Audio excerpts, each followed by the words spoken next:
کربلا کے خونی منظر جب کسی طرح شکل مصالحت پیدا نہ ہوئی اور کسی شکل سے جفا شیار قوم صلح کی طرف مائل نہ ہوئی اور تمام صورتیں ان کے سامنے پیش کر دی گئی، لیکن تشنگان خون اہل بیت کسی بات پر راضی نہ ہوئے اور حضرت امام علی مقام رضی اللہ تعالیٰ عنہ کو یقین ہو گیا کہ اب کوئی شکل خلاص کی باقی نہیں ہے، اور نہ یہ شہر میں داخل ہونے دیتے ہیں، نہ واپس جانے دیتے ہیں، نہ ملک چھوڑنے پر ان کو تسلی ہوتی ہے اور جان کے خواہاں ہیں، اور اب اس جنگ کو دفع کرنے کا کوئی طریقہ باقی نہ رہا۔ اس وقت حضرت امام حسین رضی اللہ تعالیٰ عنہ نے اپنے قیام گاہ کے گرد ایک خندق کھودنے کا حکم دیا۔ خندق کھودی گئی اور اس کے صرف ایک راہ رکھی گئی جہاں سے نکل کر دشمنوں سے مقابلہ کیا جائے۔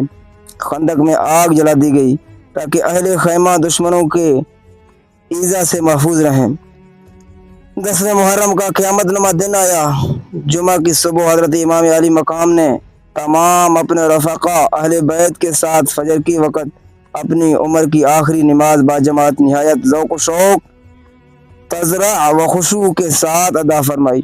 پیشنوں نے سجدوں میں خوب مزے لیے، زبانوں نے قرأت و تسبیحات کی لطف اٹھائے۔ نماز سے فارغ ہونے کے بعد خیمے میں تشریف لائے۔ 10 محرم کا آفتاب قریب طلوع ہے۔ امام علی مقام رضی اللہ تعالی عنہ اور ان کے تمام رفقا و اہل بیت 3 دن کے بھوکے پیاسے ہیں۔ ایک قطرہ آب میسر نہیں اور ایک لقمہ حلق سے نہیں اترا۔ بھوک پیاس سے جس قدر ضعف و ناتوانی کا غلبہ ہو جاتا ہے، اس کا وہی لوگ کچھ اندازہ کر سکتے ہیں جنہیں کبھی 2-3 وقت کے فاقے کی بھی نوبت آئی ہو۔ بے وطنی، تیز دھوپ، گرم ریت، گرم ہوائیں، انہوں نے ناز پروردگارہ نے آغوش رسالت کو کیسا یس مردہ کر دیا ہوگا۔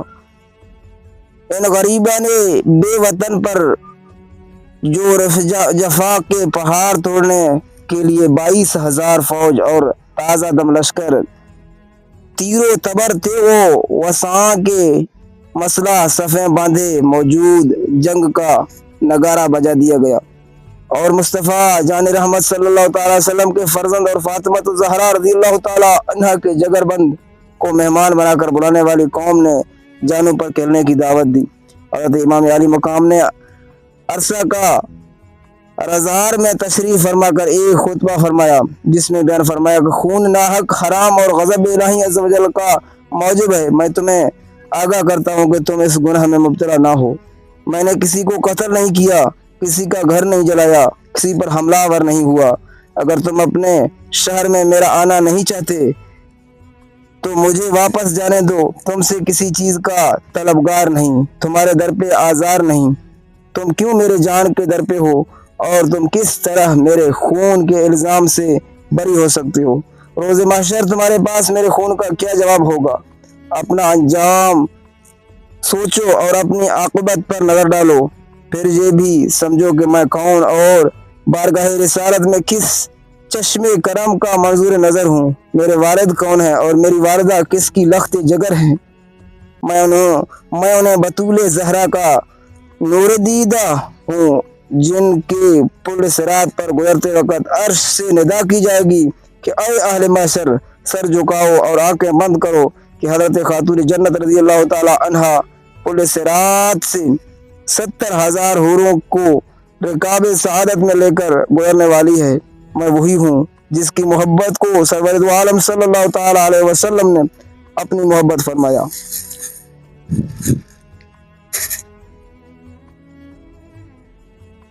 میرے فضائل تمہیں خوب معلوم ہیں۔ میرے حق میں جو احادیث وارد ہوئی ہیں اس سے تم بے خبر نہیں ہو۔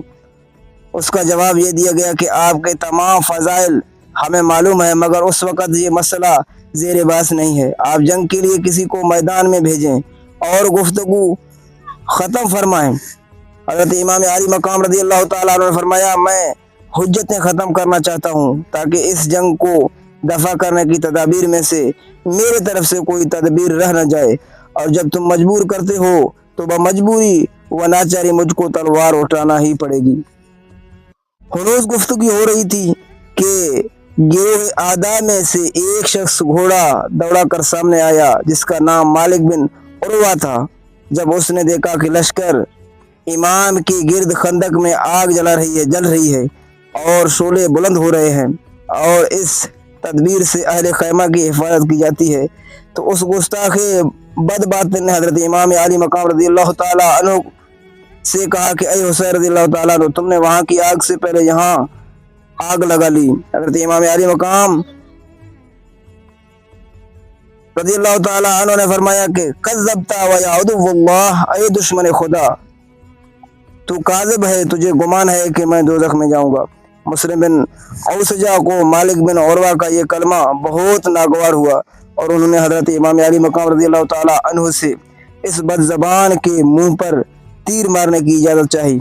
صبر و تحمل اور تقوی اور راست بازی و عدالت و انصاف کا ایک عدیم المثال منظر ہے کہ ایسی حالت میں جب کہ جنگ کے لیے مجبور کیے گئے تھے، خون کے پیاسے تلواریں کھینچے ہوئے جان کے خواہاں تھے، بے باکو نے کمال بے ادبی و گستاخی سے ایسا کلمہ کہا اور ایک جانثار اس کے منہ پر تیر مارنے کی اجازت چاہتا ہے تو اس وقت اپنے جذبات قبضہ میں ہیں، طیش نہیں آتا۔ فرماتے ہیں خبردار میری طرف سے کوئی جنگ کی ابتدا نہ کرے تاکہ اس خون ریزی کا وبال آدھا ہی کے گردن پر رہے اور ہمارا دامن اقدام